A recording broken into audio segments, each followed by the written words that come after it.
Radio J, l'invité du grand journal au micro de Steve Nadjar. Jacques Bendellac, bonjour. Oui, bonjour Steve. Et merci d'avoir accepté notre invitation cet après-midi. Vous êtes Jacques Bendellac, économiste et chercheur en sciences sociales à Jérusalem. Vous avez récemment publié, et nous en avions parlé à ce micro aux éditions du Cerf, un livre intitulé « Les années Netanyahou, le grand virage d'Israël ». Benjamin Netanyahou qui essaie en ce moment de finaliser la formation de son nouveau gouvernement. L'affaire n'est pas simple et nous l'expliquons ces derniers jours, notamment avec Pascal Sunshine. Au regard de sa composition attendue et notamment de l'influence stratégique prêtée aux chasses d'Arié Deri, Jacques Bendellac, est-ce que vous vous attendez à un agenda socio-économique qui serait différent de celui des précédents gouvernements Netanyahou ? Écoutez, si l'on se fie aux seules propositions et qui ont été faites durant la campagne électorale, oui, il y a eu beaucoup de propositions qu'on peut appeler sociales. Moi, j'appellerais plutôt populistes, parce que ce sont des propositions qui ne sont pas toujours réalisables. Vous savez, l'école gratuite à partir de zéro, c'est pas toujours facile. Des cartes alimentaires pour les plus pauvres. Il y a beaucoup de mesures qui sont sociales, j'allais même dire socialistes, mais qui seront difficilement réalisables par un gouvernement libéral. Et qui sont portés par quel parti dans cette coalition Qui sont notamment portés par le parti Chasse, le parti séfarade de Chasse, qui a présenté un programme très social, et puis par les partis aussi du sionisme religieux qui proposent beaucoup de choses pour alléger le fardeau du coût de la vie. Mais vous savez, tout ça, c'est très libéral, c'est-à-dire qu'on veut aussi baisser les impôts. Alors, on ne peut pas baisser les impôts et augmenter les dépenses sociales. Ça ne va pas ensemble. Donc, il y aura des heurts au sein de cette coalition. Quels sont le type d'impôts là, que vous évoquez à l'instant qui pourraient être baissés dans les 4 prochaines années si le mandat va au bout, évidemment ?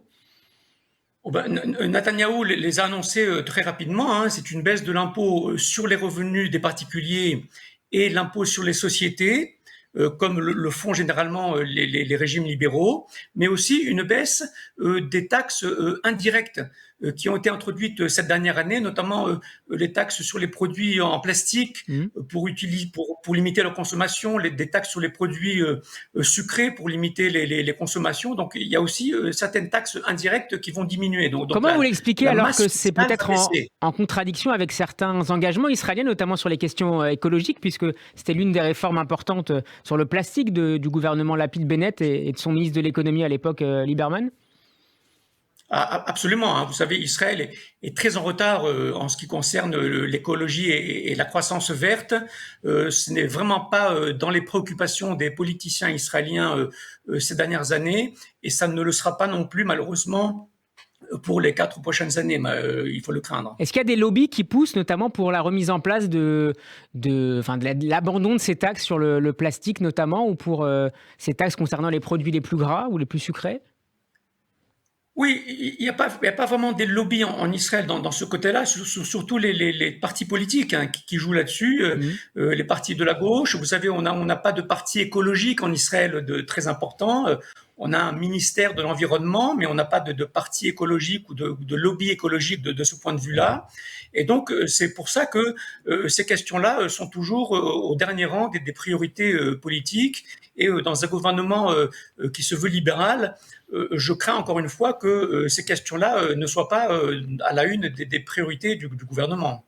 Jacques Bendellac, l'inflation a été de 5,1% au mois d'octobre en Israël, un taux en hausse par rapport aux prévisions de la Banque d'Israël et qui ne prend pas en compte par ailleurs l'envolée des prix continus de l'immobilier de près de 20%. Quels sont les facteurs qui expliquent ce phénomène inflationniste ? Est-ce que c'est la seule conséquence de la guerre en Ukraine ou est-ce qu'il y a également à prendre en compte la structure du marché israélien, notamment sur les produits de grande consommation ? Absolument. La cause immédiate, c'est bien sûr la crise énergétique, la guerre en Ukraine qui a renchéri les produits importés, les matières premières. Donc ça, c'est la cause de cette dernière année. Mais on sait bien que Israël est réputé pour ses prix élevés. Les prix élevés en Israël ne sont pas de cette dernière année, ça date depuis une décennie. Les prix sont chers en Israël, indépendamment de tout, justement parce que la structure de l'économie israélienne, qui est une économie formée essentiellement de monopoles dans tous les secteurs, l'alimentation, la banque, les télécommunications, tous ces monopoles maintiennent des prix élevés depuis une décennie, hein. Et lorsque l'on rajoute à cela une crise énergétique, eh bien, ça draine, ça fait une inflation qui devient difficilement vivable pour les Israéliens. Mais c'est pas la cherté de la vie n'est pas un phénomène actuel, c'est un phénomène qui existe depuis une dizaine d'années en raison de l'existence de monopoles dans l'économie israélienne. Alors, face à cela, en début de semaine, la Banque d'Israël a relevé le taux d'intérêt de référence pour la 6e fois en 2022, cette fois de 50 points de base, soit de 2,75% à 3,25%. C'est une stratégie qui est efficace pour lutter contre l'inflation?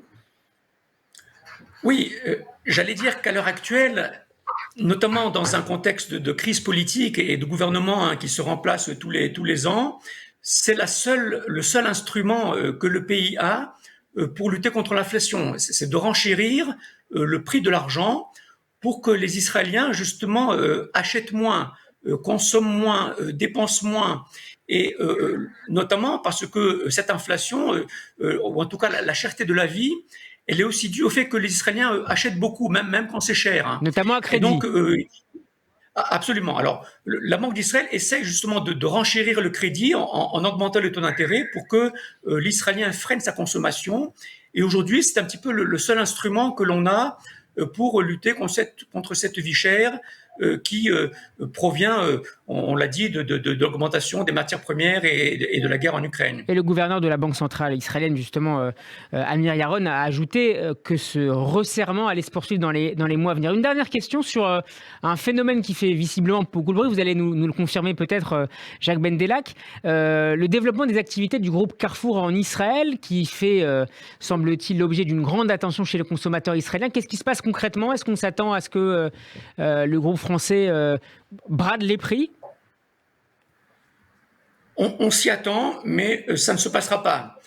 Pour la raison très simple, c'est que le Carrefour ne vient pas s'installer en Israël. Carrefour a vendu sa franchise à un distributeur israélien, Electra, qui va vendre les produits Carrefour dans ses rayons. Et donc, ce sont seulement quelques produits, quelques rayons au sein d'une chaîne de supermarchés israélienne qui s'appelle Betan, Yenot Betan, qui va proposer quelques produits de Carrefour dans ses rayons. Donc, ça ne va pas faire baisser les prix de beaucoup de produits élémentaires, ça va être très limité. Et justement, parce que ce n'est pas la chaîne qui s'installe en Israël comme Decathlon s'est installé ou comme Ikea s'est installé. Mais est-ce que le projet est envisagé par le groupe français? Non, il s'agit simplement d'une franchise, c'est-à-dire d'une vente assez limitée de produits qui fait qu'il n'y aura pas de conséquences dramatiques sur le niveau des prix de l'alimentation en Israël, malheureusement. Merci beaucoup Jacques Bendelak d'avoir été avec nous. Je rappelle que vous êtes économiste et chercheur en sciences sociales à Jérusalem. Et je renvoie nos auditeurs à la lecture de votre essai très documenté, Les années Netanyahou, le grand virage d'Israël. C'est publié aux éditions du Cerf. Votre interview est à retrouver évidemment sur notre site radioj.fr et sur la page YouTube de la radio. Merci à vous et à très bientôt sur Radio J. Bon après-midi. Merci.